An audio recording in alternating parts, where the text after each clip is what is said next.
ఈ ఇయర్ మొత్తం నీకు కోకిల సౌండ్ వినబడదు, కానీ ఈ మంత్లో వినబడుతుంది చూడండి. కుహు కుహు అని ఎంత స్పష్టంగా వినిపిస్తుంది. ఉదయం 6 గంటలకు బ్రహ్మ ముహూర్తాల్లో లేచినప్పుడు ఆ మామిడికాయ పులుపు, తర్వాత మనం ఏం చేస్తాం, కారం ఉప్పు కిందికి కొంచెం డౌన్లో కోసం బెల్లం, ఇన్నిట్లో కొంచెం సోంపు కొబ్బరికాయ అన్ని వేసినాక కలుపుతాం దాన్ని, షడ్రుచులు ఇవన్నీ కలిపినాక జీవితంలో దుఃఖం బాధ నరకంలాగా ఉంటుంది మాకు అంటారు కొంతమంది. ఆనందం, తర్వాత లోపల చూస్తే కొన్ని గొడవలు. అంటే దీంట్లో మళ్ళీ ఇంకోటి బాగా గమనించాల్సింది ఏంటంటే, దుఃఖం అనేది బాధ అనేది చాలా తేడా శంకర, బాగా గుర్తుపెట్టుకో. బాధ అంటే ఏం తెలుసా, కొడితే అయ్యి నొప్పి. దుఃఖం అంటే కొట్టకుండా అయితే చూడు, అది దుఃఖం అంటే లోపల.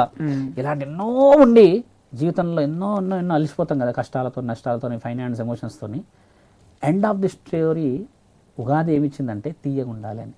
ఉగాది పచ్చడి తాగే రోజున కారం ఉందన్నావా, తీయగుందని మ్యాక్స్ టు మ్యాక్స్ తీయగా ఉంటుంది. అన్నీ కలిపిన ఒక ఆకుకూరల గంప ఉగాది పండుగ అంటే మనంన్నీ కలుపుకొని ప్రశాంతంగా జీవితాన్ని చూడాలనేది అంతం.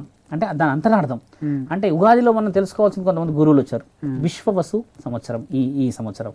పంచాంగం అంటే ఏంటంటే, పంచ అంటే ఎవరు స్వామి, పంచభూతాలు.